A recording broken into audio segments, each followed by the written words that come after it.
Yo, freebies, what is going on? I hope you guys are all having a wonderful day. It's Valentine's Day, and today we're playing a game called Purrfect Date. This is a game I've had for a little while on Steam, and it's just something that seemed so funny to me and kooky. It's kind of a, from what I get from it, it's kind of a like dating sim, but it's different, right?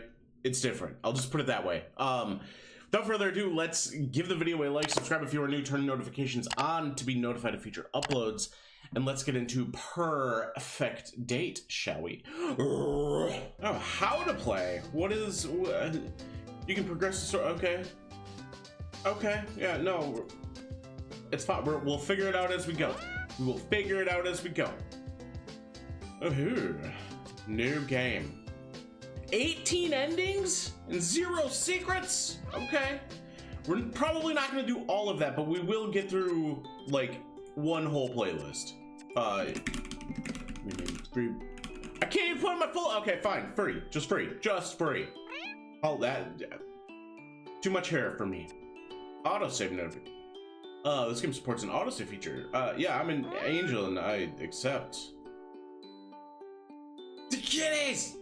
So those of you that maybe this is your first video that you're seeing of mine, I have 2 cats. I really like cats, and I don't have anything against dogs. Cats just fit my lifestyle, and my 2 cats are very chill and like they very much exemplify me and what I enjoy. Calm, chill, you know, whatever. But then spurts of chaos, right? Like most cats. But mine, spurts of chaos. And this game is like a cat dating game, kind of. I don't like cats like that. Stop it. Stop insinuating that. I'm not sure how long we've been sailing, but it feels like forever. I'm not feeling too well now, so it's a huge relief to hear the deck lad scout. Island approach! Make yourself ready! I'm finally here. When I applied last month, I was just another broke student living off baked beans and didn't really think I had a chance of being accepted to be part of the prestigious Cat Island research team. Yet here it is, the little black dot in the distance, growing bigger by the second, is the infamous Cat Island, the place I will call home for the next few months. My heart momentarily skips a beat. What if there's been a mistake? What if they accepted someone else's application and accidentally sent the offer to me? I rummage about in my bag until I find the papers. DPRI, DP Corporation. Dear Free, we are pleased to be able to offer you the position of research assistant to Professor Purrfect at our research facility on Cat Island. The position will be for an initial period of 8 weeks. Your contract will be sent separately. We look forward to working with you. Sincerely, Professor Purrfect, PhD, BSc, Ons, DPG. I don't know what any of that means. Can somebody please enlighten me down in the comments? No mistake. That's my name right there in the top left-hand corner, Free. And there's his name at the bottom, the genius behind this whole operation. Professor Purrfect, science genius and my new boss. I look up from my papers to see dry land rapidly approaching before us. It seems to be surrounded by a huge barrier of impenetrable black rocks. As we get closer, we're not slowing down, and I begin to worry that we're going to crash into them. Then, at the very last moment, we take a sharp turn to the left, and suddenly, we're sailing smooth towards a jetty through an opening in the rocks. I don't even know what a jetty is. I don't sail. I don't set forth on the seas. I'm not a pirate. I blow out the breath that I've been holding and break into a smile. Nicely done, Skipper. The ferryman comes out from behind the steering wheel, ignoring my attempts at camaraderie, and shouts rather brusquely. Take all your belongings. We won't be back for days, so don't leave nothing you'll need here. Thank you. I smile weakly at the ferryman and his son and pick up my bags ready to disembark. We glide seamlessly up to the wooden jetty, and the son leaps ashore to tie us off. He's greeted by a bulky man in a uniform who I take to be a security officer of some kind.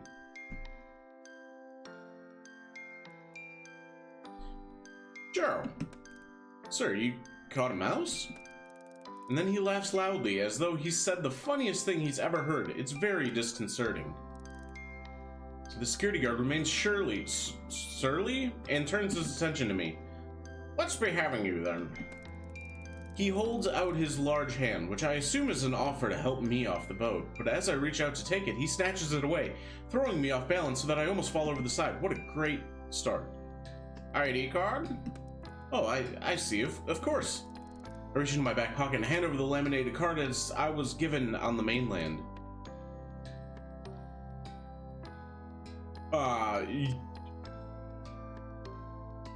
It's not even issued, it's not even the same format. Also, is that 1917 or 2017? Am I 8 years old? Or am I 108? Maybe it's 1817, I'm 208, and I'm a goddamn vampire. Yeah, looks fine to me. Except it doesn't follow the format it's supposed to be. He barely looks at it before striding off, grunting over his shoulder. This way. I follow him down a dirt track path and get my first proper view of the island. It's beautiful, lush, and green. I'm already under its spell. After no more than a couple of minutes trekking, we are in base camp, which consists of an assortment of tents and huts. Among them are two more solid-looking structures, one larger and one smaller. I presume these are the labs.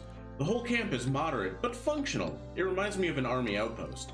I'm struck by the lack of people. In fact, there's no one around apart from an older woman sitting outside, peeling a pile of potatoes.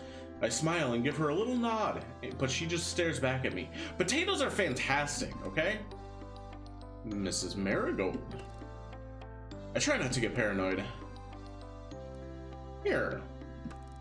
He stopped at the largest of the tents, indicating that I should go inside. I feel rude just walking in, so I make my presence known first. Hello? A firm but friendly voice calls out. Come. I made them sound very similar. I walk in, and there he is, hunched over some documents. The great Professor Purrfect. Sir, it's an honor to meet you. Yes. You must be free. Come on in, my dear. Glad to have you on board. Good journey.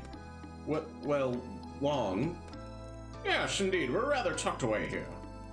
Let me offer you some refreshment. Water, coffee, something stronger, perhaps. Whiskey? I'm fine, thank you. Just some water if you have some. It would be rude to let you drink whiskey on your own. I'd love a cup of tea if there's a pot on the go. I'll just do water. Just some water would be great if you have some.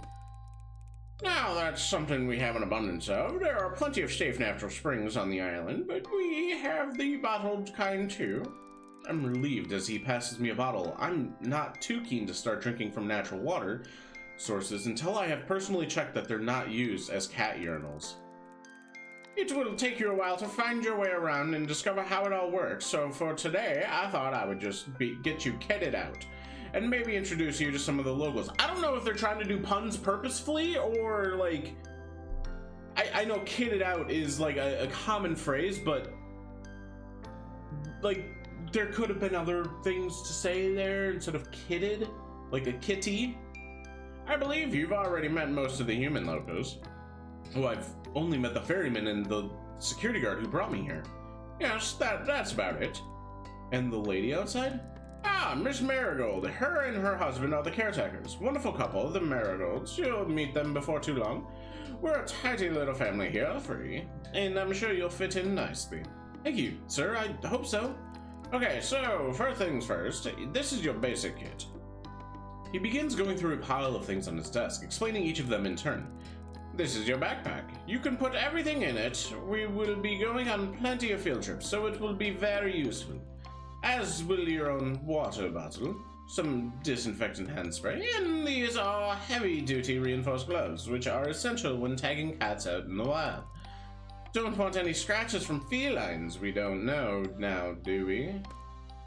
I suppose not. I shove each of them into my new backpack as he gives them to me. Likewise, these goggles are to be brought along on all field trips. This lot here, he indicates to a small pile of what looks like laundry, is basic uniform, lab coats, masks, stethoscope, etc. Portable first aid kit, camping knife with all tool attachments. Finally, and without doubt, most importantly, this Is that a goddamn Pokedex? Yields up something that looks like a lot like a mobile phone, except it clearly isn't one. This is your cat-a-log. We're going for puns, okay. Cat-a-log? Yes, the name comes from its earliest version. It was initially designed to record and store data on the cats, scan them, and log their details. But as you see, we've come a long way since then. Now you can use it to communicate with the rest of our team. I've added everyone's contact details for you. Listen to music, take photos. There's even a pen that comes with it to insert microchips into the back of the cat's neck so that we can keep track of them. It is a very valuable piece of equipment, Free, and I need you to protect it above all else. Do you understand? Yeah, I guess. He's looking me directly in the eye and clearly expects a response. Yes, sir. Of course I will look after it. Good. You'll get to know all the functions as you go along, but for now, I suggest we take a stroll out and see if we can find a few friends to introduce you to, so that you can try it out. He hands me the gadget. I feel a bit nervous taking charge of it, but also really keen to have it go. It's gonna be a lot of reading, I feel, today. Lot of reading today. I see kitties. We head down to the beach, the professor explaining things as we go. The mixture of terrain on Cat Island is quite unique, each in such a relatively small area. You'll find forests, mountains, jungle, beaches, woodland, all of these different geological and ecological zones in one place. It really is most remarkable. It certainly is. Even the lack of wildlife is, in itself, quite remarkable. What do you mean, Professor? Well, put simply, there is a type of force field that surrounds the island, disallowing anything to enter. You mean literally anything? Absolutely. No birds, fish, or creatures of any kind can penetrate it. Forgive my lack of intelligence on the subject, but, we're here? The professor lets out a disconcertingly loud laugh. Aha, I see what you mean. Well, there is, of course, one small break in this invisible wall. That is where we built the jetty. But let's not get too bogged down in all this right now. What you do need to know is that basically the island is shaped like a peanut. He has picked up a nearby stick and draws a simple map in the sand. Yep, that is entirely what I envisioned a peanut to look like. This is our end of the island. It's very well known to us now. We've been researching here for many years. The other end is not so familiar to us. We have encountered difficulties that have hindered our progress in the region. What type of difficulties, Professor? Well, we're not sure as we'd like to be, but what I can tell you is that the environment has an adverse effect upon humans, inducing nausea at the very least. And at the worst? Fainting, migraines, possible nerve damage. Gosh, that is serious. As I say, it's best to keep away, but let's not go into all that now, my dear. You've had a long day for now. Let's just say that we refer to the far end of the island as the danger zone, with good reason. Danger zone! I must ask you not put yourself at risk by venturing beyond its mountain range. He refers to the map once more, drawing a line just past the center and an X through the end section. There are wild, aggressive cats out there. I wouldn't want you getting too close to them. Unlike our lovely fellows closer to home. He has led me to a spot where a few cats are lounging about. What do you say when we try out our catalog now, Free? He stoops down and picks up one of the animals, a disgruntled-looking cat who was sleeping under the shade of a palm tree. The cat lets out a displeased mewl, but doesn't struggle. Its large body, billowing with long orange fur, just sort of hangs in the professor's arm in lazy resignation. Would you like to have a go at scanning this delightful chap? I find the on switch and somewhat timidly activate it. The gadget immediately comes to artificial life, emitting a boop boop boop sound with a red pulsating light. I select the app called Cat Scan, and it loads instantly. There's no delay on this thing. The professor holds the cat towards me with arms outstretched. I'm sure he said the scanning chip is implanted into the back of the neck somewhere, but it's difficult to find this one's neck amidst the thick cloud of fur. I blow to make a parting and press the catalog to its skin. It's a bit like scanning groceries in the supermarket where I used to work. That should do it. and he plops the marmalade Tom back into the shade. Sure enough, upon withdrawal, I find the cat has been successfully scanned. Meow. Floofy butt!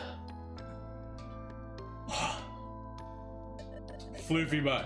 Name Floofy butt. Male. 10 years, 4 months. Red tabby. Persian. Eye color red. Oh, he's so cute! Amazing!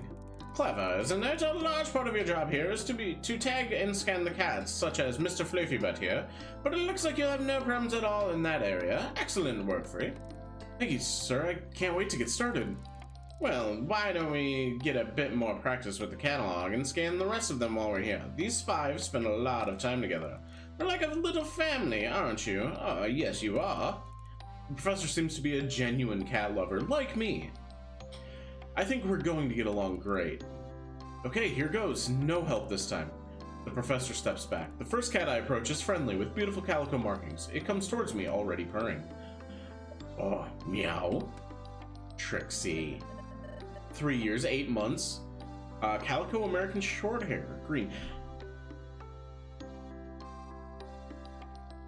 I want to say it and just put out there, I don't know a whole lot about different cat breeds. To a point, I didn't know there really was a ton of different cat breeds besides like domestic short hair, which covered a wide plethora of things. I don't know what breeds my cats are. I have one black cat and then one that is like brown, white, and like kind of black spots here and there. Not a calico. Next is an elegant, sleek, hairless cat sitting gracefully in the sun. She doesn't pay much attention to me and allows me to scan her with minimal fuss. Meow. Snooty booty. 11 years, 1 month, breed Sphinx. I know this is a Sphinx cat. Eye color blue. I know that. The 4th cat I approach is a noisy one. Meow, meow, meow, meow, meow, meow. McMurphy. 6 years, brown crossbreed, green.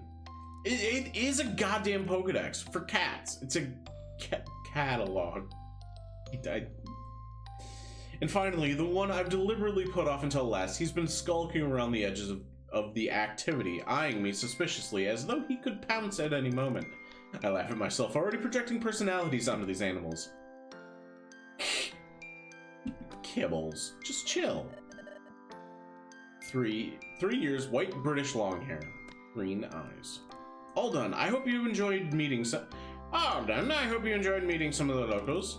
The professor lets out a little laugh. I have a feeling you'll get to know them quite well in time. That's probably enough for your first day, don't you think? It's quite a lot to take in. I am suddenly exhausted and grateful to be heading back to camp. Sometimes I forget that it's a character speaking, and it just text dialogue, so I start reading. It's quite late by the time I've unpacked and settled myself, but I want to write my journal entry before I sleep. I'm surprised at how chilly it is. I've pulled my sleeping bag up right to my chin, but I still feel goose pimples bloom all over my arms. Shivering, I rub them to warm myself up. It makes me smile to think that this inherent reaction to the cold is what will be keeping my new feline friends warm tonight. My eyelids close, thinking of cats and the island, and the professor. The world around me drifts away as I float up into a dream. What? That was the second time that has happened. What is going on? I'm not sure how long I've been asleep, but I wake with a violent jolt that leaves me sitting right upright. It's too dark to see anything, but I hear a rustling and then a strange electronic noise, one that in my sleepy confusion I can't place right away. The catalog! Acting on instinct, I scramble to my feet and follow the noise of the tent, out of the tent. I look around me and my fears are confirmed when I catch sight of a pulsing red light getting fainter in the direction of the forest. I snap into action, running as fast as I can, barefoot, dressed in my pajamas, running at full speed into the forest in the dark of the night. I must be crazy. The words of Professor Popper are ringing in my ears. I need you to protect it above all else. My legs are trembling beneath me. I stop, feeling my heartbeat heavy throughout my body. I wheeze in and out, my breath billowing in front of me in white puffs. I shouldn't feel like this. Why am I so dizzy? I try to get my bearings and realize I've blundered perilously close to the danger zone. I can just make out the shapes of some large animals in front of me before my eyes closed and I dropped to my knees. What is... I have my eyes. The calico cat I scanned yesterday is sitting in front of me. She drops the catalog at my feet. I don't remember her name. I pass out. Just right there in the open. Just pass out right in the open. Alright. Hello? Can you hear me? Are you okay? What is it? Don't be so ridiculous, Kibbles. It's a human. Oh, yeah, I can smell it now. Smells like a human. Oh, do be quiet. Are they alive?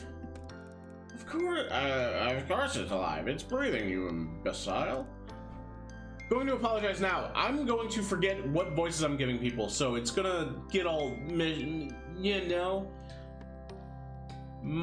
Brain, not very good. No. Why isn't it moving? Would you come in and give them some space? Move back a bit. Yes, stand back. Move out of my way. Let me have a proper look. I begin to come to. The Sphinx cat is standing over me as I open my eyes. We stare at each other for a moment while I try to take in what's happening. Is this one defective? Oh, I feel sick. I'm gonna puke. The cats watch me intently. Am I going insane? Ah, my head. What is this chattering about? They're scared and confused. Let me talk to them. Human, are you alright? You! I remember. You took my catalog. Oh, but I gave it back to you. It's in your back pocket now. I try to reach in my pocket and realize my hands are scratched to shreds. Ow! What's wrong with my hands? I try to stand. Ow, ow, ow, my feet!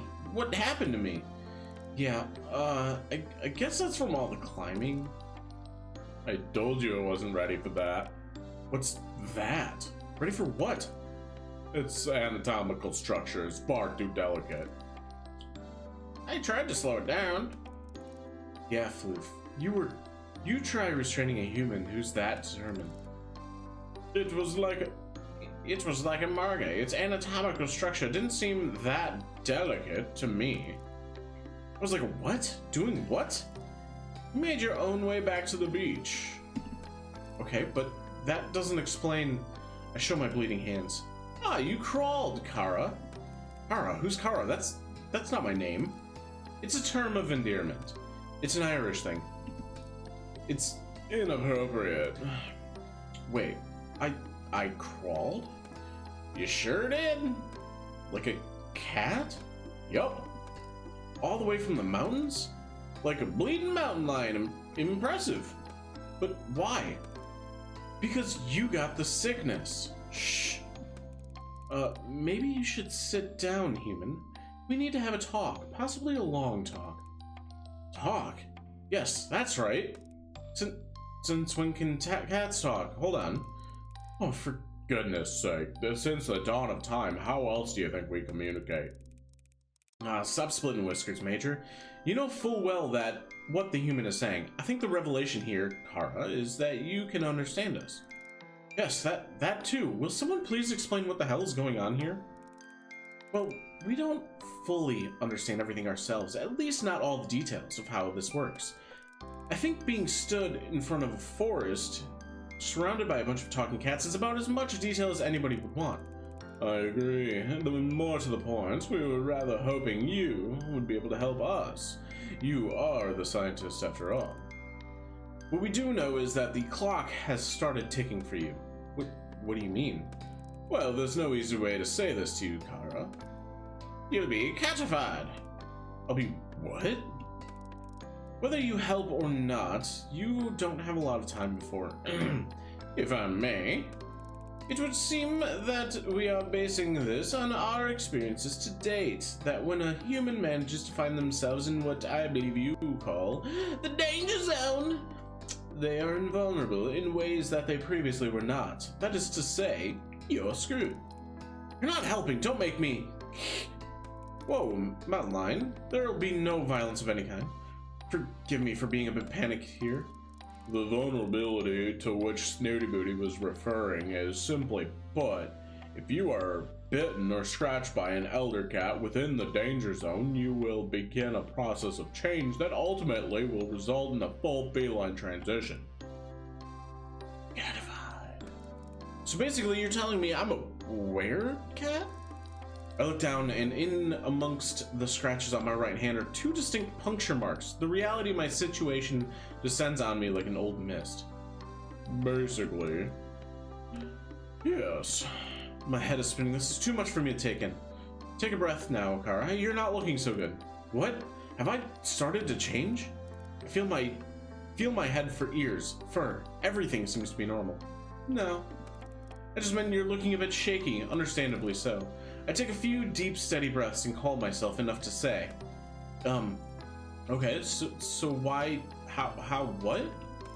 Give me some data. What have you got so far? Look, we'll give you anything that we can, but the truth is, we have more questions than answers ourselves. So, you said you need my help. What exactly would that entail? Well, finding our friends would be a start. The cats on this island, they're going missing. We don't know what's happening to them, but the body count is rising and we've hit a wall. A wall of ignorance, maybe. Really, how many times do I have to tell you? The Muellers are to blame. Muellers? No, Floofy, but there's no need for name-calling. Speaking of name-calling, I'll remind you to call me Major, madam. Look, they can't help the way they are. It's lack of breeding, you know? Overbreeding, if you ask me. Again, Muellers? They're the elder cats, the island originals. They can't speak the way we can, hence the derogatory term, Muellers. And how are they to blame exactly? Well, if I knew that, there would have been no need for this elaborate kidnapping. It's hardly proving to be a roaring success after all. Look, Kara, all we really know is that we are no longer safe on this island. The elders who live within the danger zone are hostile towards us. Not sure why, it's just always been that way. And now, because cats are being taken nowhere else, nowhere else is safe either. You expect the occasional mishap. We live in an undomesticated world here, after all. But lately, cats have been disappearing almost every day. Even the last human we catified went missing. I'm sorry, what? Let's not open old wounds, Kibbles. Yes, onwards and upwards. Well, first things first, this werecat thing. Catification? Transition? Whatever. How does it work? Time passes, then you transform into a cat. Nyah! It's a gradual process. It's different for everyone, but you won't just turn overnight. The clock is ticking, however. The first side effect of the transition is being able to understand us. Well, some of us. Not the elders, obviously. Not all the domestics either. Then you have the whole heightened senses thing, the increased agility, the crazy body hair stuff. Let's not worry the human with all the details just yet. I assume there's an antidote? I'm afraid you're going to be disappointed in that assumption. Hang on, you said there was someone else who you'd put in this position. Well, let's hope you're a better bet than they were. Unfortunately, they weren't able to discover an antidote or get our friends back. I know where their notes are, though. Really? Trade? Huh? You help us, and I'll give you their progress reports. So what do you say, Kara? Will you help us? Help the kitties? Do not help the kitties. Obviously help the kitties. Not much of a choice, really, is it? Afraid not. Okay, fine. So where do I start? Is there anything you can tell me that will help me track down your missing friends? Will no one listen to sense? Start with the Muellers, and I'll eat my hat if it doesn't end there too. Don't mind him, he's set in his ways. We have every reason to believe the abductions take place in your part of the island. Yes, nowhere near the danger zone or the elders. Well, that doesn't make much sense. But I suppose nothing does around this place. My catalog starts beeping. Oh, my alarm. I have to get to work. You run along now. We don't want you arousing suspicions with your people. You can meet us later. Meet with us later. I'll make sure those reports are in your tent before this evening. Thanks, Kara. You're 1 in a million. I imagine the odds are far greater than that, given your new health status. Go! And thanks from all of us. Sweet. I am getting cat senses. Also, hold on. Restful romance research recon. Okay, after a rather painful journey, I am very grateful to finally limp into camp. I have just enough time to get myself tidied up for work, and I'm about to peel off my filthy pajamas when I hear my catalog beeping. I have a message, but I can't tell who it's from. It's not from any of the contacts that Professor Popper programmed into it. In fact, there's no contact information at all. Unknown number. Are you sure it is wise to trust everyone? Anyone? What on earth does that mean? Who is this? There's a lot you don't know. Think carefully about who you confide in. Before I can think of a reply, the messages are gone and my catalog has no record of them. I don't have any time to think about this right now. I need to get ready.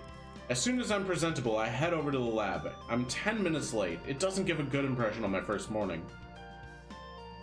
Ah, Free, good to see you. I was beginning to worry. Did you oversleep on your first day?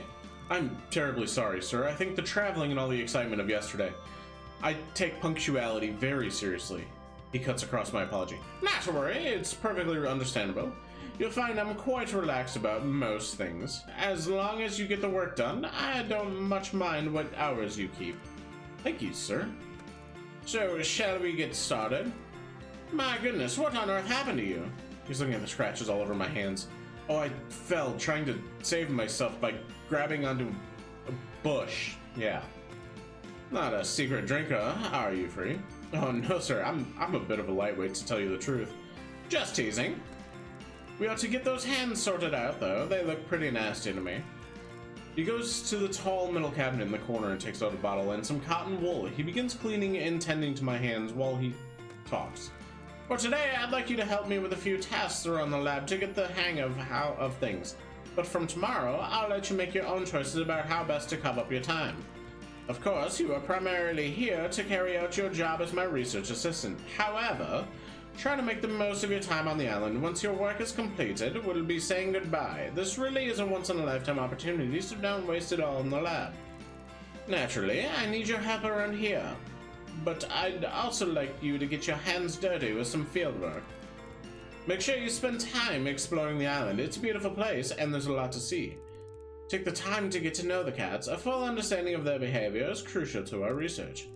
There's plenty to see and do, however, and must be careful not to overwork. Take regular rest and relaxation. We don't want you to burn yourself out now, do we? I'll try to get the balance right. That's the spirit. So there you are. He's done a first-class job on my wounds, and they aren't bothering me nearly as much. I spend the rest of the day with the professor, getting to know how the various pieces of equipment in the lab work, finding out where everything is, and learning some of the basic duties I'll be performing routinely. Okay. By the end of the day, I'm exhausted. I make my way to my tent. I'm about to flop down on my bed when I see a package poking out from underneath it. It's the reports that Kibbles promised to deliver. The cats were right. The previous person barely made a start on producing an antidote. I'm gutted and worried. What if I can't do better? Will I just turn into a cat? I decide that's not an option and resolve to get going on my own research into it tomorrow. My instincts tell me that the cats will be a good starting point. I have a feeling they know a lot more than they're prepared to tell me.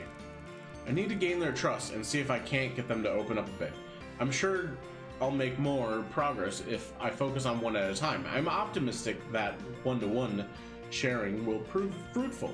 It's a small glimmer of hope. Tonight, I'm not fit for anything. I can barely even write in my journal before I fall asleep. The first morning of waking up on the island. I'm so excited to discover what the day will bring. Should I jump straight into lab research, or maybe it would be wise to start investigating a way to help these cats and find a cure for myself? Perhaps a good starting point would be to get to know the cats a little better on a one-to-one basis. What do we choose? Successfully complete the induction. Okay, so I have to build an antidote, which is at 0%, and I can choose which one. Interesting. Interesting. Okay. I feel research is going to be important. Ooh, I have 3 unlocked currently. Couldn't I do one of these? Special subject, how to unlock. Unlocks after completing chapter 2. Okay. Time to round up some rowdy kitties. Okay, let's do that one. Research 5. It's a sunny afternoon. Most of the cats are lazing on the beach. Perfect. Like shooting fish in a barrel. I double check my supply list. Crate, treats, sedatives, snare, catnip, antiseptic cream for myself. I've got everything. I have a sick feeling in my tummy, but I ignore it the best I can. This is going to be a challenge, but I'm pleased the professor is trusting me with the more physical tasks. I walk out onto the beach, feeling like a child catcher. Like the child catcher. Okay. I keep reminding myself that I'm doing this for the greater good, even if it makes me unpopular with the cats. I set up the crate in an unsuspecting location and keep the snare hidden behind my back. At first, I stroll around trying to look as casual as possible, whistling a tune as I walk. I get close to one of the smaller cats. I start to stroke her. I want this to be as painless as possible. The cat responds well to me. She even starts to purr gently. Are you going to come with me? The cat looks at me with big, wide, loving eyes. Come on, then. I pick the cat up, carry her to the crate, and place her gently inside. I lock it shut, even though the cat makes no attempt to escape. Well, that went better than expected. This may be a good day after all. Emboldened by my success, I approach one of the slightly larger cats. Hey, matey, shall we get in the basket? I give him a little stroke. He doesn't respond badly, although he doesn't seem particularly interested either. I put my hands on either side of his body, ready to pick him up. He doesn't look happy about it and growls a warning at me. Hey, mister, it's going to be okay. We're just going on a little trip, all right? This is one of my cats. One of my cats does not like to be picked up, and if I have to like bring him into the bed or anything, it's a big pain in the ass to get him inside a crate or moving. It's just a huge pain in the ass, but we get there. It just some minor scratches and stuff from him, but we get there. As soon as I start to lift, all hell breaks loose. Yowling and hissing, he scratches my arms to ribbons. I try to get him into the basket, but he stretches out, and I can't fit him in. Oh, ow, ow, oh no.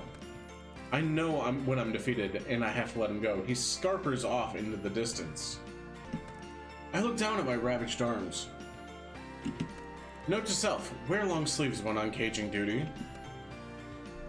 Yeah, long sleeves are very helpful. If you have like a thick coat too, to like put on so they don't really like get in with you. Let's do a little recon. 1.4% on the antidote. Cool. That security guard I met when I arrived might be a good lead. Time for a bit of interrogation work. Yes. I've been staring at the beach. Not even close to the word. I've been staring at the back of his head for a long time now. Too long. I'm starting to feel creepy. I just don't understand it. All he does is sit in that chair by the dock, eating egg sandwiches and doing crossword puzzles. How does a man like that become the security guard for a place like this? As far as I can tell, his job consists of greeting the boat to make sure nothing unauthorized gets on or off of it, picking up supply deliveries, and occasionally taking a long, lazy lap of the island to make sure everything's secure. I wonder what he knows about the research that goes on here. If anything, he doesn't seem to be interested. Regardless, I decide it's time to get to know this island bouncer, and go to join him at the dock. I sit next to Zane, me on the sand, him in that chair. He's not wearing his big coat, and the short sleeve shirt allows me to notice for the first time how surprisingly muscular he is. I never truly thought of him as security in the bodyguard sense, but now, squinting at him sideways, trying not to stare too obviously, I begin to see him in a new light. I pluck up the courage to talk. Hey Zane, how are you? Are you trying to start a conversation? He says this without looking up from his crossword puzzle. Oh, I suppose I am, yes. I don't get to chat to humans much in my job. Research assistant I-125, not I-25, 125. He rolls the words out like he's reading them. Oh yes, I guess that's me. So what does the number stand for anyhow? You don't know?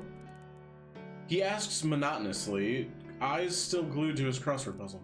No, actually, to be honest, Zane, I don't know much at all. There's a definite lack of intel sharing on this project. Which project would that be? Uh, this one? This whole research project that's going on, is there more than one? Depends who you ask. I was just asking you, really. I don't understand your job. I don't need to. I don't care about things I don't need to. What do you care about?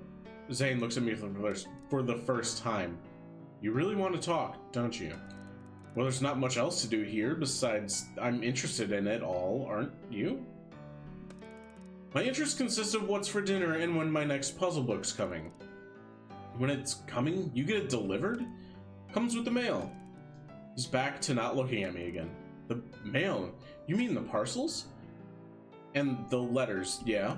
The letters? Who would go to the trouble of sending mail all the way out here when we have email? I laugh, but Zane looks very serious. It's safer sending mail the old-fashioned way. With email, there's viruses, hackers, worms, cyber terrorists. I get the feeling he's not very tech-savvy. Yeah, but anyone can open and read a letter, right? Not if I'm around. And besides, who would suspect that something important would be in a fragrant pink envelope? Alright. There's an awkward silence. Of course, being my usual social inept self, I'm desperate to fill it. Need any help with that crossword? I'm pretty good. I can even do the cryptic puzzle in the Daily Inquirer. This line usually gains me a little kudos, but Zane simply ignores me. I just decide to come out and say what's on my mind. I mean, I can't make things more awkward than they already are. You'd be surprised. I've been in some situations where, like, you think, hey, things can't get any more awkward. I might as well just say the awkward thing, and then it's like, nope, it definitely could get more awkward, and it did. Zane, have you ever noticed anything strange going on here? Cats behaving weirdly? Zane suddenly looks up, his eyes locking straight on mine, unwavering and hard. No. Have you? Well, not exactly, but... He is looking at me properly for the first time since we met. I have definitely captured his attention, but I'm too nervous to follow through. I'm just being silly. The lack of human company can get to me. Gives me daft ideas. Such as... He's still staring at me, as though he's trying to read my mind. Sometimes when I'm tagging, I feel they're playing games on me. Like children, hide and seek, that kind of thing. Some of those cats may be cleverer than any of us give them credit for. Now it's my turn to be intrigued. In what way? They know when to stay out of the sun. You're going pink. The moment, if there was one, is over. I decide maybe Zane isn't the best person to talk to about my concerns. Feeling unwanted and slightly dejected, I decide to head back to camp. I stand up and brush the sand off me. What's a 5-letter word for solitude? Alone? Zane silently scribbles in his book as I leave. Interesting. Very, very interesting.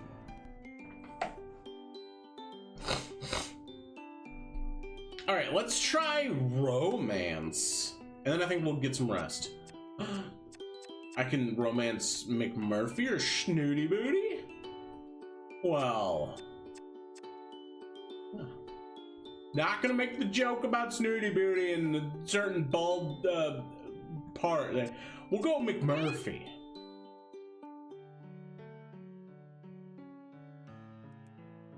Kara, wake up. Huh? Mommy, is that you? Shh, quiet. Kara, come with me. I have something to show you, but you have to be quiet. McMurphy? Yes, it's me. But it's the middle of the night. Ah, Kara, you're not scared, are you? What? Why would I be scared? Creeping around in a forest in the middle of the night. Don't worry, Kara. I'll be there to protect you. McMurphy, you know very well that there's a force field around the island, stopping anything from the outside getting in. It makes this a pretty safe place. Indeed, so the only things you have to worry about are the things that are already here. He leers at me with a mock snarl. Seriously, Murph, if you're the worst threat here, then this is the safest place on Earth. So come on, Kara, what are you waiting for? He's got a point. I mean, there are the elder ones. I follow the scraggy cat into the forest. The ground is wet and muddy, and I lose my footing a couple of times. But McMurphy is too determined to notice. Suddenly, he stops dead in his tracks. Here we are. Where's here, McMurphy?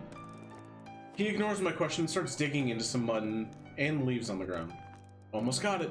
Could use a hand, Kara, if you don't mind. Get these leaves out of the way. That's it. Here we are. Okay. We keep digging until there's a fairly deep hole in the ground. My arms and night clothes are covered in mud and leaves, and McMurphy looks like a bog monster in the darkness. Ta-da! Ta-da! Can't you see it, Kara? I'm not sure what I'm looking at. I always forget how useless human eyes are in the dark. Just reach into the hole and take out whatever you find. That seems like a terrible, terrible idea. I reluctantly reach into the burrow and feel something hard and cold against my hand. I wrap my fingers around it and pull it out. I know the shape, but my eyes can hardly process it. It's a bottle? That's right, Kara. This is my secret stash. No one knows about it, not a soul, but I thought I'd share it with you. Thought we could have some kind of welcome to the island party for two. Secret stash? Is this booze? Or is it catnip? McMurphy lets out a wild laugh. Haha, that it is, Kara! You drink alcohol? But you're a cat! That can't be good for your body. It's not good for anybody's, but it does wonders for the soul, to be sure. Well, I suppose you're right there, McMurphy. I guess one little nip couldn't hurt. That's the spirit. I try in vain to get some of the mud off me before giving up and sitting down against a tree. A sodden McMurphy curls up in my lap. It takes a while to uncork the bottle. McMurphy keeps telling me to smash it open and that the shards of glass will only add to the flavor, but eventually I succeed my way.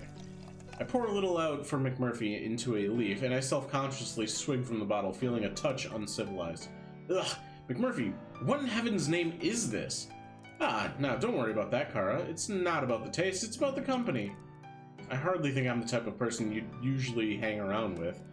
Well, I usually hang around with cats, and they're not exactly what you'd call my type. I respond by widening my eyes as I take another swig from the bottle. Somehow, it tastes less terrible the second time around. I find humans much more interesting. They usually have a lot to say, present company accepted. McMurphy winks at me with his huge green eyes, and I blush, trying desperately not to show how boring I feel compared to him. Don't take it harsh, I'm only joking, Kara. McMurphy, I've been meaning to ask you something for a while now. Anything, Kara, ask away. I'd love for us to get to know each other better. This Kara thing, you know my name is... The rest of my sentence is drowned out by McMurphy's howls of laughter. You make me laugh, Kara, you really do. I know exactly what your name is, Free. Kara is just, it's like a pet name, you know? Kara means friend, buddy, amigo. It's something my mammy used to call people, and I guess it just stuck. It's one of the few things I remember about her, actually, that and her beautiful smile. I'm having troubles reading, apparently. It's fine. Just gonna recenter, clear my brain. Hey, flash me your pearly whites. I smile at Murphy awkwardly. He bursts into fits of laughter again. And that's a lovely smile, to be sure, but you need to grow into it yet. Could I have a top-up over here? I don't know if I feel comfortable giving you more alcohol, McMurphy. I think you've had more than enough. In fact, I didn't even want to give you any in the first place. Did you not know that cats have 9 lives? And you want to waste them all on booze? And why not? Besides, the night is still young. We've only just begun our conversation. Come on, Kara. We've a lot of chin wagging to do yet. Are you going to pour or not? No. McMurphy, I cannot, in good conscience, enable your drinking any longer. Oh, and who made you the boss of me? I'm a vet, McMurphy. I'm doing this for your own good. Oh, and what about your own good, Kara? I can't help but notice you're enjoying my fine vintage. I look at the bottle in my hand and realize I have actually drunk rather more than I thought. Oh gosh, it grows on you, this stuff, doesn't it? Oh, are you coming around to my way of thinking by chance? Absolutely not. If you want to drink, you're going to have to pour it for yourself. I plant the bottle down on the floor in front of him. Pfft, pour? Pounces on the bottle, pushing it over. McMurphy pounces on the bottle, pushing it over, and whips his head around rather under the neck so that the liquor is trickling straight down his throat. Whoa, mister. I know when I'm beaten. I grab the bottle away from him and pour a conservative amount into his leaf. He laps at it a little before looking back at me as if he has something to say. Say, Kara, you ever been in love? McMurphy, that second leaf has gone straight to your head. The cat smiles slyly. I'm going to take that as a yes. Are you still with them? Well, I was never technically with them to begin with. Ouch. Well, it's definitely their loss. Oh, I don't think so, McMurphy. We never actually met. You're not saying you're one of those internet stalker types, are you? Them catfish that Kibbles tells tales of? No, McMurphy. Gosh. It was Bowie, okay? I was in love with David Bowie, you know?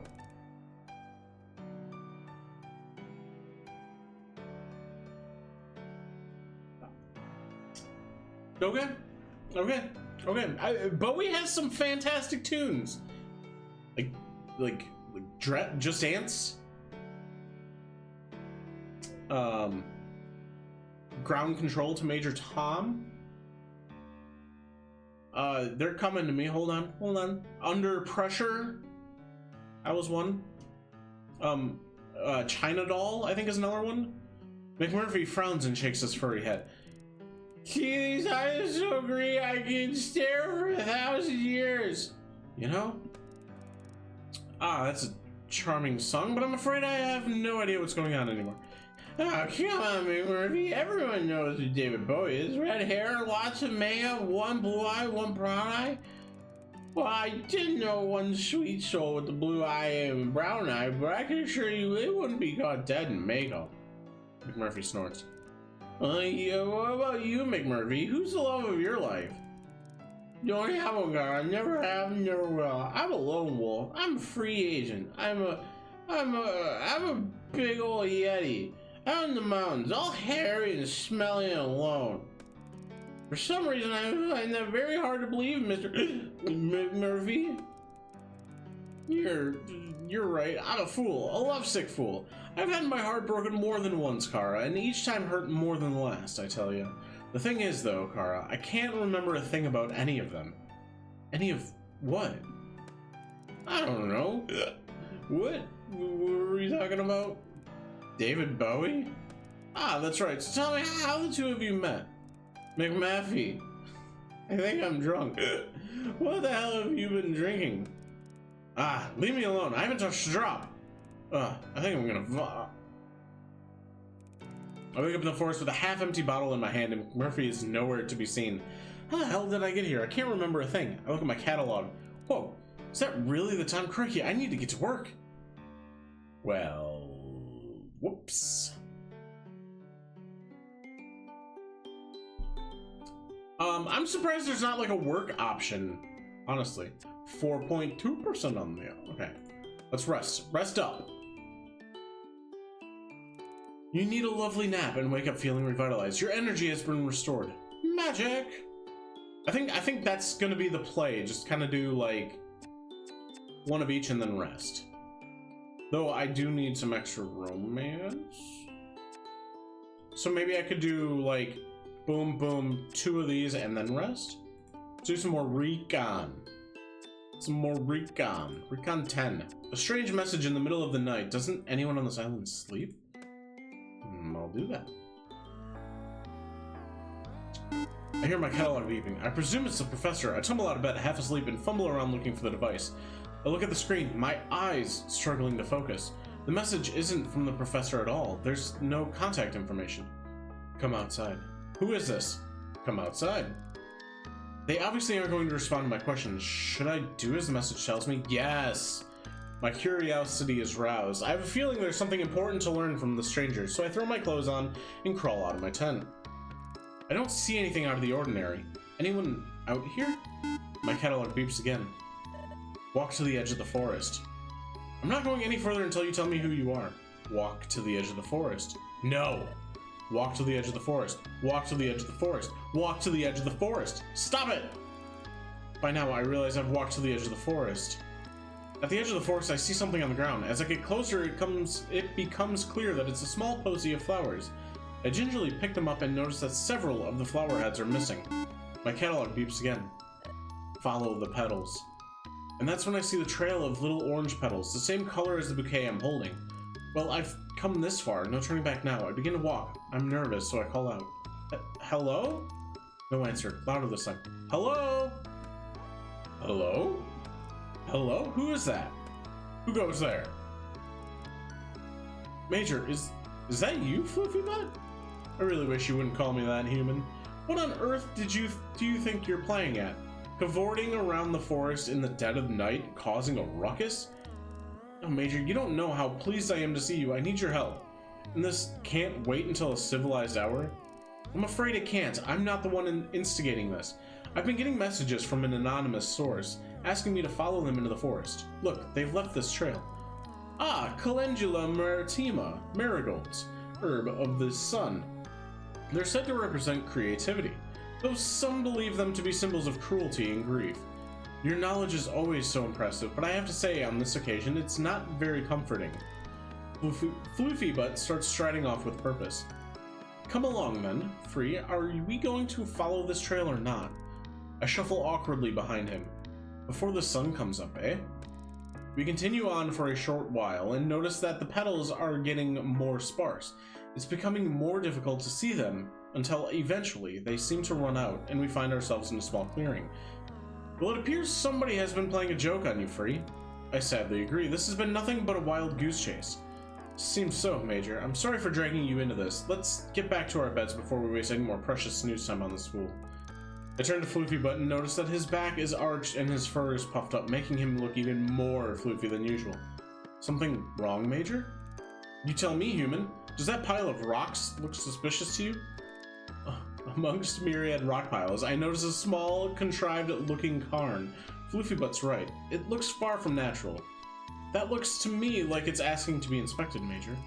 Well, get to it, Free. You're the one with the thumbs. I begin to dismantle the small mound, rock by rock. It's not until the foundation stone is removed that we find a manila envelope. Major, look, it's a letter. Looks rather large for a letter, my dear. I think you ought to open it. Here or back at base? Having got you this far, I think it's only fair that I have equal share of the spoils. Spoils? Yes, perhaps we should look right now, Major. As I'm speaking, I'm torn into the envelope. Well, out with it. It looks like drawings? What sort of drawings? I'm not sure, but they look quite old, antique even. But do they have value, human? Probably, to someone. They appear to be sketches of people here on the island, but I don't recognize anyone. Why would someone lead me to these? How do you know you were meant to find them? Because we followed a trail and it led us here. Actually, the trail ended a while back. This could be a mere coincidence. I hardly see the intrigue in a few old scribbles. They show no artistic flair at all. Even so, I'm going to hang on to these to see if they prove relevant to whatever mystery is unfolding here on this island. Floofy Butt rolls his eyes. You really ought to focus more on the clues that matter instead of running around in the middle of the night on a wild goose chases. Let's head back before anybody discovers you're missing. I roll the drawings up and tuck them into my waistband. I will study them when I have more time. I think Floofy Butt is probably right, but I don't want to miss a trick. Get some rest now, Free. Finally, a sensible suggestion. I head after Floofy Butt, struggling to keep up. I really need some sleep. Interesting. There's a mystery afoot. Indubitably. Alright, let's do some research. 5.6. Getting closer. Let's go research 12. Might as well do them in order. A slow day today. I've only got to organize a few samples from previous field trips. Not a worry.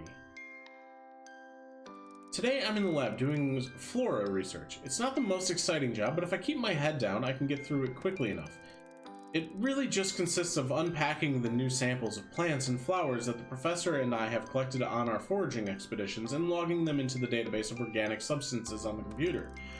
Most of them are commonplace plants that grow abundantly in the forest, but occasionally we come across something more rare, exotic even. One of the samples I'm looking at today is Calendula incana maritima, which is very interesting indeed. I can't help speculating that it's been cultivated in the marigold's little greenhouse and then transplanted to open ground. I'm distracted momentarily by the sound of clinking glass, and I turn to see the beautifully manicured paw of a sphinx cat tapping on a beaker. nudging it perilously close to the edge of the counter. Boots, stop that! You're not supposed to be in here. She laughs as though I've told a joke. It's a frightfully pretty flower, Calendula incana maritima, if I'm not mistaken. You never cease to amaze me, Boots. How on earth did you know that?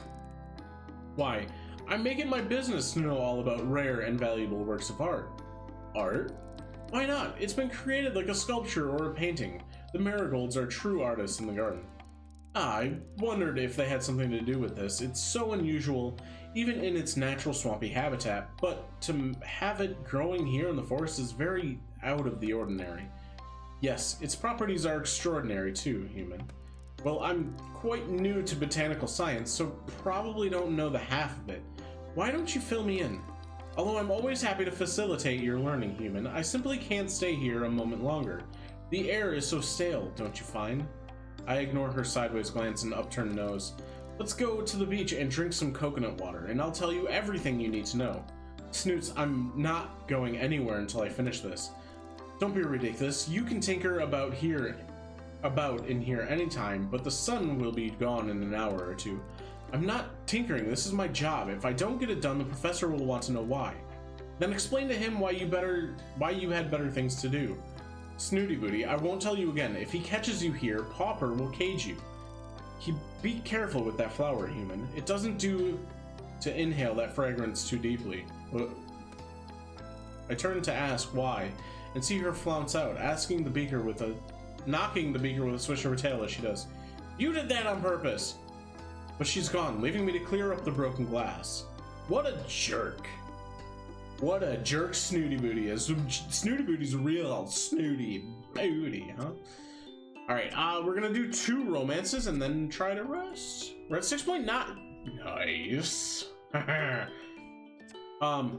broke Snooty Booty's heart? Oh no. That's not good. There's a mystery cat too. Alright, let's go on our dates with McMurphy. These are weird, by the way. I'm sweltering in the mess tent, typical for me to get cook duty on the hottest day so far. I step out for a moment to try and catch some air. Psst. I'm not sure if I really heard something or if the dehydration is getting to me. I take a swig from my water bottle. Hey, aren't you gonna share, Kara? Oh, McMurphy, was that you psting? What are you suggesting, Kara? I only use the designated litter areas. Murph, you are incorrigible. Wow, you know exactly what I meant. Come on, Kara, never mind all that. We have work to do. I am working. I'm supposed to be cooking for this evening. I mean, work of the adventuring variety. Oh, of course you do. Ah, come on, don't be such a bore. I'm sorry, McMurphy, but I can't. I'm very busy here. It's going to take hours to defrost and braise this meat from the mainland. But if you come with me, you may end up providing a much tastier dish in half the time. What do you say, Kara? You up for the chaos? I don't know what that actually said. What are you saying? You mean I should just bunk off? That's the spirit. Strip off your apron and let's hit the trail. But I can't just... What if someone comes looking for me? Leave him a note. Gone fishing. Maybe it's the heat, but I'm overcome with a moment of madness. Well, okay then, you wild Irish rover. I'm all ears. Now there's a thought. This is... weird. I'm getting very, very weirded out by this now. Before I can answer, he slunk into the thickening of the forest behind the clay cooking pits. I whip off my apron and follow behind. Wait, Murph, it's too hot to run. Then we really ought to cool ourselves off, eh? He's led me up to the cliffs, and without warning, takes a running jump off the edge. I see him flying through the air and watch mesmerized as he cuts through the water. Oh no, Murphy, are you okay? Don't panic, I'm coming. I kick off my flip-flops and shorts and follow him into the water. I'm surprised at how shallow it is, and then I'm easily able to stand. Murph, where are you? I frantically search about, fearing for his safety, and suddenly feel something brush against my legs, making me scream out loud. What's that? I look down into the clear water and see McMurphy speeding along the seabed like a shark, fast and sleek, and suddenly breaking up through the surface with something in his mouth. McMurphy, you can swim? What on earth is that thing? Oh my, it's a fish! I can see he's smiling even with the sprat in the way. You can fish? He spits the fish back into the water. There truly is no end to my talents, Kara. You can say that again, but I have so many questions, I don't even know where to start. Catch your breath, Kara. I know I'm exhilarating company, but you need to exercise a little bit of restraint, or you'll be swooning on me next. Relax. The salt water is very buoyant. I copy McMurphy, and we both lie on our backs on the surface. It's very calming and tranquil. But I'm finally able to collect my thoughts. I realize I've not had this much clarity in a long time. This is so cool. I know, Trixie took me here first. Calls it the Ponder Pool. Oh, you can all swim then? I thought cats... Before I can even finish my sentence, McMurphy cuts in. It's a common misconception that cats can't swim. As you can see, it's another thing we excel at. So humble, too. As Nana McMurphy used to say, if you've got a trumpet, blow it. What's about the fish? Where did they come from? There are no birds or fish on this island. It's one of the first things they tell you in the orientation. That's just because they don't know. Don't know what? Ah, it's better if I just show you. Come on, Kara, follow me. We swim for a while McMurphy leading the way with purpose, and then he stops. Well, notice anything interesting? Well, the water is much cooler and deeper here. Anything else? Can you feel anything? I stand perfectly still for a moment and begin to feel a strange sensation around my legs, like a warm trickling under the water. McMurphy, are you peeing? Don't be so crude, Kara. It's a current. It's a current. Look over there. I refocus my eyes until they see that what I thought was a rock shadow is moving. It comes closer into focus, and I realize it's a shoal of small fish darting in and out of one particular spot. What is that? I don't understand what I'm looking at. Isn't it enough to just see, Kara? To experience? Do you always have to understand everything? Well, yes, that's my job. It's who I am, McMurphy. I'm a scientist. It's in my DNA to seek to understand. Come on then, scientist. Let's take a closer look. We move closer to the area where the fish are gathered. I put my hand down and realize I can touch them and even pick them up, but something is stopping them from swimming further inland. McMurphy, we need to get going. I'm going to be in big trouble if I'm away for any longer, but thank you for showing me this. I'm definitely going to come back here and to try to understand it. I wouldn't waste your time, Kara. It wouldn't be a waste. I'm committed to finding out all I... He cuts across me as I'm speaking. I meant coming back to this particular spot. The fishes won't be here. Why, see, it's only at certain times. And different locations. It changes all the time. There's no pattern to it either. So you'd just be sticking pins in maps, Kara. I brought you here because I saw them this morning. Chances are they'll be gone by this afternoon. The disappointment must be apparent on my face because McMurphy switches lanes super fast to distract me. Okay, Kara, it's time to strip off. Huh? That t-shirt would make a lovely net. Let's go fishing.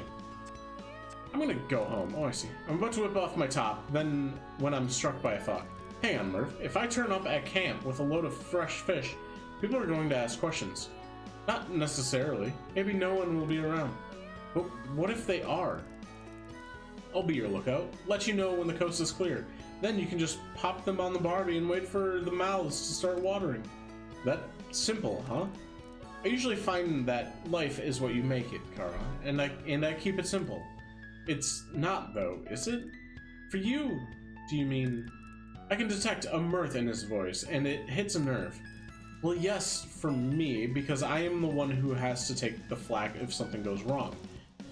And what do you see going wrong so disastrously? What do you see going so disastrously wrong with a fish supper, Kara? You don't think when I serve fresh ocean fish that people will want to know where they came from? If they're anything like you, they will. He rolls onto his back and lets out a loud guffaw. Well, maybe I should just tell them the truth. Tell Professor Pauper that there's harm. Mac rolls over and he looks at me squarely in the eyes. All humor has disappeared. There would be harm, Kara. Trust me on that. Obviously, I don't mean I'd tell him about you or anything that would endanger any of us. Just that I noticed this shoal of fishes and I took some for our supper. What's wrong with that? You really think you could mention a phenomenon like this and that it would be the end of it? That he wouldn't start putting all manner of investigations and disruptions in place? You are touchingly naive, my friend.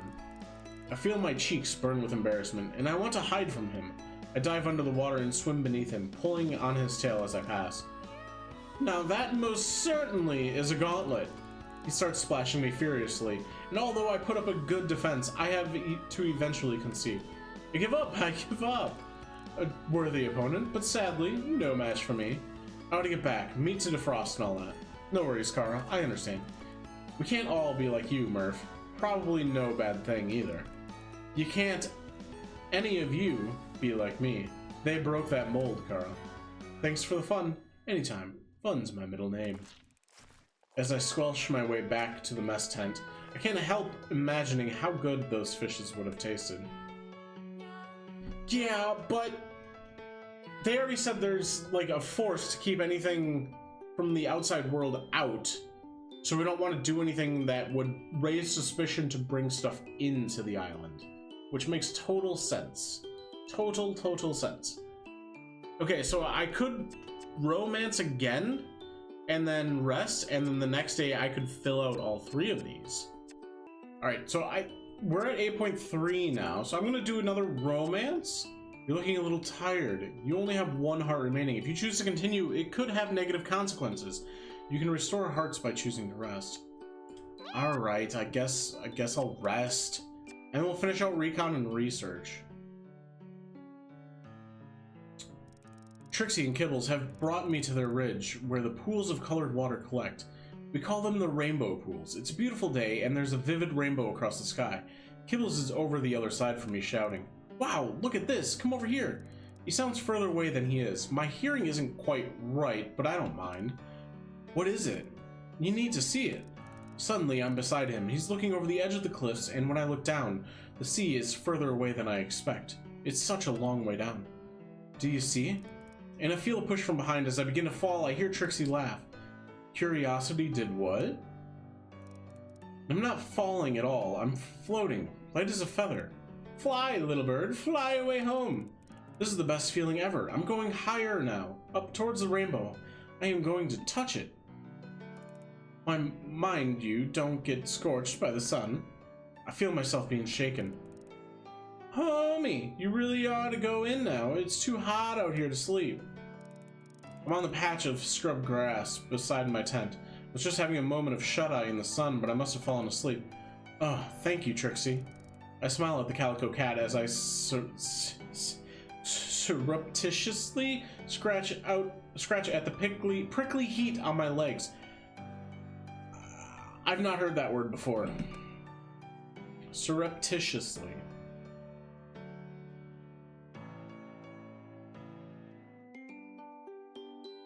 No, okay, we're rested. Alright, let's do Recon. Fill out our Recon.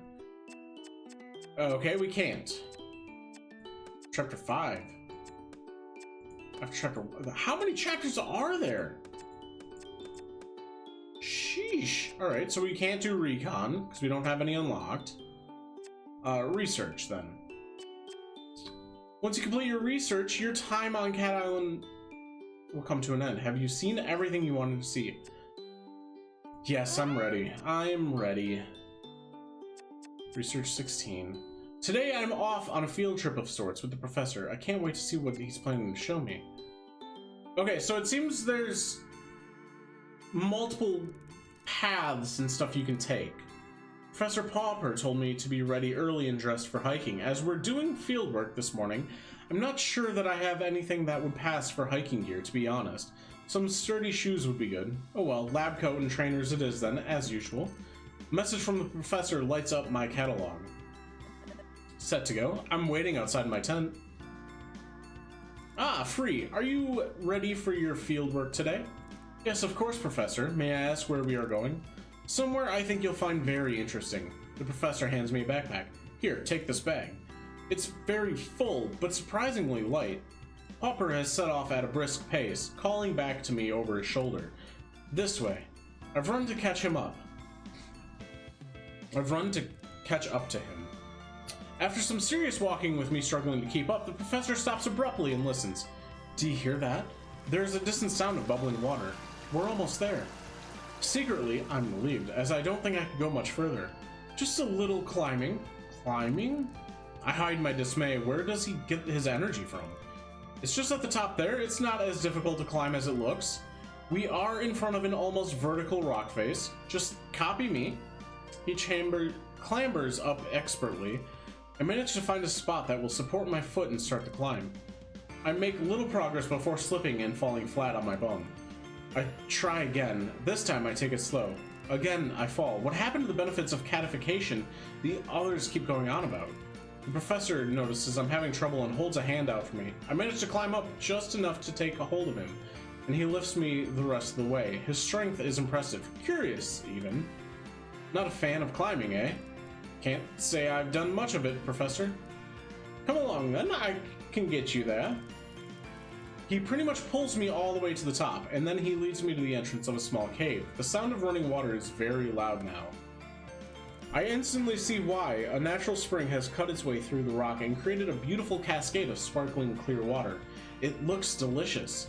I kneel down, without thinking, and begin to drink it, tasting amazing. As I come up for breath, I see the professor looking at me with suspicion. You should know better. It is never wise, under any circumstances, to ingest something that is unproven. But here, on this island, it would be prudent to exercise more caution than usual. I feel embarrassed at my lack of consideration. Yet, yes, of course, sir. I wasn't thinking. I felt so thirsty, and it looked so good. I do understand. Many have made the same error. Fortunately for you, this is tried and tested for safe consumption. It's good, don't you think? My body feels suddenly re-energized. I feel like I could climb any wall. It's incredible. I feel fantastic. What's in it? We don't know. That's why we're here. We need more samples. We've been studying this water for months now, and we still know very little about it. Check your bag. I open my bag, and it's full to the brim with empty plastic bottles. We'll need to fill all of these with water. We're going to need as much as we can carry. I do as he says, but by the time all the bottles are full and back in my bag, it weighs a ton. But I feel like I can't lift anything. The effect of the water is powerful. The professor has also packed his own rucksack with bottles. That should do us for now. Let's get back with these.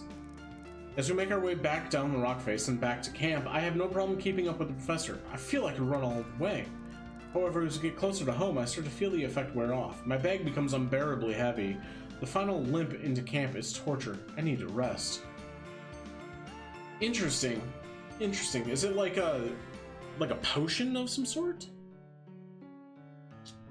I've already loaded my bags onto the boat, and Joe the ferryman's son has told me rather rudely that if I'm not back in 15 minutes, they'll leave without me. And I won't be unloading your bags for you either, so I run as fast as I can to where I know he'll be at this time of day. I must see him one last time before I go. Mac? I've reached the shipwreck, but there's no sign of him. My heart lurches. I was sure he'd be here. I'm about to draw a picture for him in the wet sand when I hear a sound. It's coming from behind the wreck on the other side. It sounds like snoring. I creep around, not sure what I'll find, and there he is, sprawled out with an empty bottle of grog beside him. I deduce that he's drunk. McMurphy, you're drunk. It's morning. Ah, but I'm drunk from last night, Kara. That's decent enough. Yeah. Well, I wanted to say goodbye properly, but I guess you won't remember anyway. Suddenly, he's up and alert like a different cat. Do you not know me at all, Kara? There's not one word that's passed between us that I couldn't recall right now and repeat verbatim. Not one look in your eye I can't bring to mind. And he suddenly stops as though he's been slapped. You're really going? I have to. You know that. If I don't get to the mainland and find some expert help soon, there will never be an antidote. I don't know if you're a hero or a fool, but I know that this island will not be the same without you. You know I'll be back, don't you? It's important that we all believe that. We must all keep the faith. You're right. I'll just miss you, that's all. And I'll miss you too, Kara. Huh, no one's ever called me that before. I have to go. The boat is leaving any minute. Come on, I'll show you a quick way. And he set off at a pace I can just about keep up. We're at the jetty in no time. I bend down and nuzzle the fur on McMurphy's head before scrambling onto the boat. Saying your goodbyes? Yes, that's right, Joe. I wave as we make our way out to the open water. Anyone would think them cats was your mates or something. They are, Joe. The best friends I've ever had. Oh dear. His whole demeanor has changed. What? Dad! What is it? Bob comes up from behind where he's been steering the vessel. Got a problem here, son? Yeah, Dad. This one's spoiled. I don't understand what's happening, but I sense it's not good. Okay, lad. You go steer the boat, leave this to me. And suddenly, it's just me and Bob, and he's bearing down on me. It ain't personal, you understand, but we have to ensure things are contained. Then I see what looks like a gun in his hand.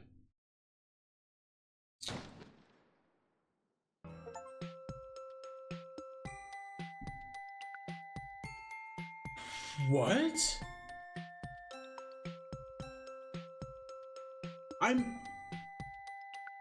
Oh. Okay. Okay, so it seems like it's a continual like progression thing. I found one of 18 endings. Like I said, there's 18 endings. There's I don't know how many secrets. 6.3% of total game seen. Antidote complete 9.7%, Cats Romance 0 out of 6, Recon 2 of 18, Research 3 of 18. Okay, so since I did 3 of 18, I'm assuming there's going to be 6 chapters, especially with 6 Cats Romance. Relationship status, it's complicated with McMurphy, successful dates. Ending achieved, dry drunk. Interesting. That is going to do it for today's episode. Maybe we will return to this game in a future episode. I did look at how long the How Long to Beat website, and they, for a full completion of this game, is about like 19 hours. So if you guys want to go pick it up for yourself and check it out and play it, go down in the description. The link to the page is there on Steam. Very enjoyable, very like I'm very drawn to the story of this and like curious where the story is going. Very curious on that. So like whether I record another episode or not, I'm probably gonna play more of this in my free time. Just very intrigued by it, and probably not something I would have played like before. But I'm trying to challenge myself a little bit by like going through games that I already have in my Steam playlist, because like my backlog is really long, and there's a ton of games in my Steam that I have just not played, and this is one of them that I have never played before, and I honestly probably wouldn't have played had I not like just kind of challenged myself to play some games that I normally wouldn't, and try to reach some different you know, like different seeing what I enjoy and stuff like that, you know. But that is going to do it for today's episode. I appreciate you all, love you all, be kind to yourselves, be kind to others, and I will see you guys all in the next episode. Until then, bye! Welcome to my party, we're just getting started. A life is a dream or a nightmare scarring. Hand me a drink.